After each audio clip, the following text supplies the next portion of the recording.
Hey gang, welcome back to 31 Days of Halloween. Today is day number 21, which means we only have 10 days left.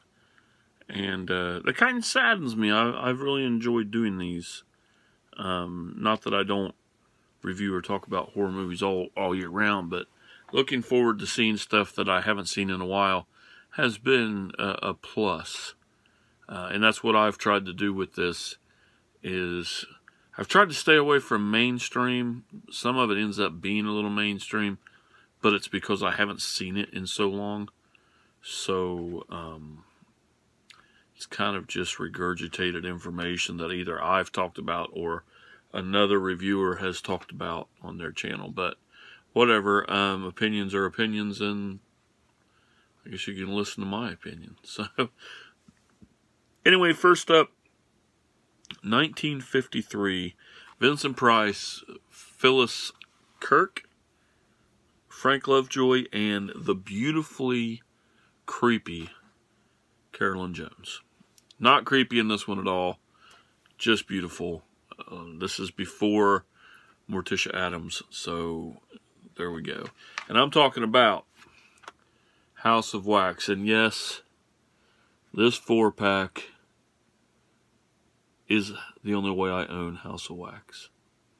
And if you look right next door, you will see one of my absolute favorite horror films, in which I commonly refer to them, some of these films, as Mike films. This is a Mike film. My friend Mike turned me on to this, and it is a wonderfully creepy film. But we're going to talk about House of Wax. I've never upgraded these films. I really don't have an excuse. They both look really, really well. So, look really good. Well, right? Good. This whole set is actually fairly well put together. Freaks is another great one. Dr. Jekyll, Mr. Hyde, I don't think I've seen that version. So anyway, we're going to talk about House of Wax. We're going to talk about a creepy-ass Vincent Price, who is absolutely obsessed and in love with his wax figures, treats them as his friends and his family, and often talks to them even with people in the room, refers to them as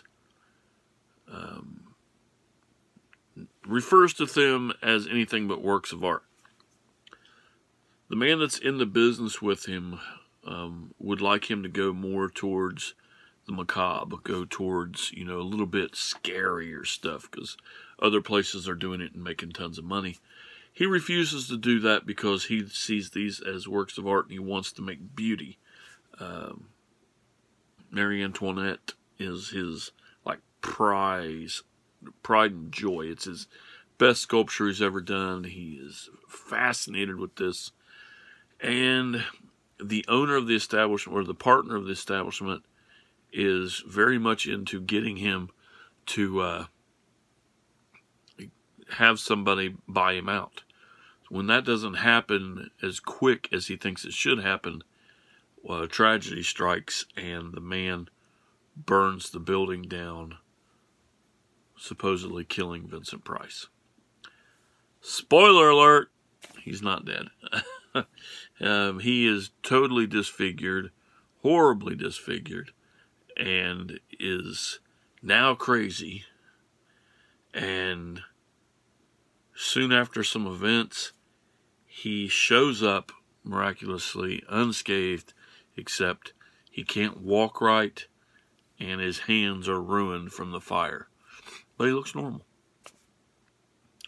One by one, people start disappearing, and as the story goes, maybe those wax figures aren't so wax. So, put two and two together there. Very, very interesting film. I have not seen this for years. The funny part about watching this film, and I've never seen it in 3D, is to see the gags that are 3D. Like the annoying guy outside of the wax museum on opening night, hitting the paddle ball and the paddle coming like this at you the whole time. And he's just doing it for seems like 2 hours going doot, doot, doot, ah. Catches them in his mouth. I mean, just pop, pop, pop, pop. It's just really annoying. There's a vaudeville show and the girls are kicking their legs at the camera. It's just kind of funny to see the lengths they were going to show you what 3D was. And I would love to see this in 3D someday, but whatever. Probably will never happen. Vincent does a miraculous job as always playing the sculptor and the crazy wax killer guy. He steals the show. It's just beautifully done. The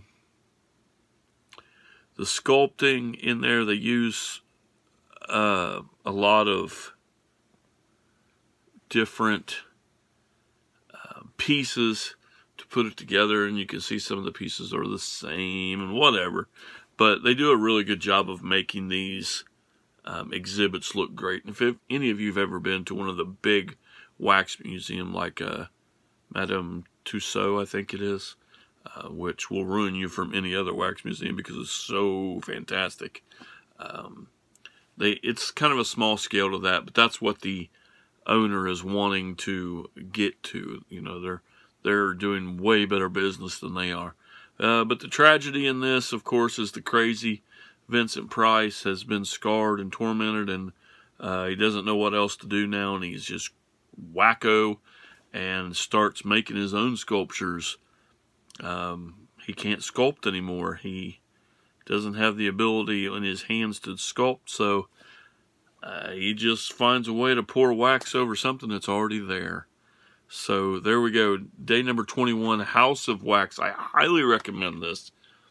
If you've not seen any of these classic horror films, if you've not really got into Vincent Price, it would be okay to start here. Vincent Price is a favorite of mine, and I talk highly of him, and I'm very blinded when it comes to talking about his films because I have such an admiration for him. But thanks for watching.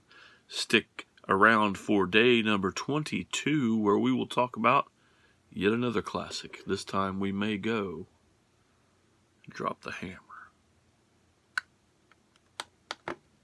Later.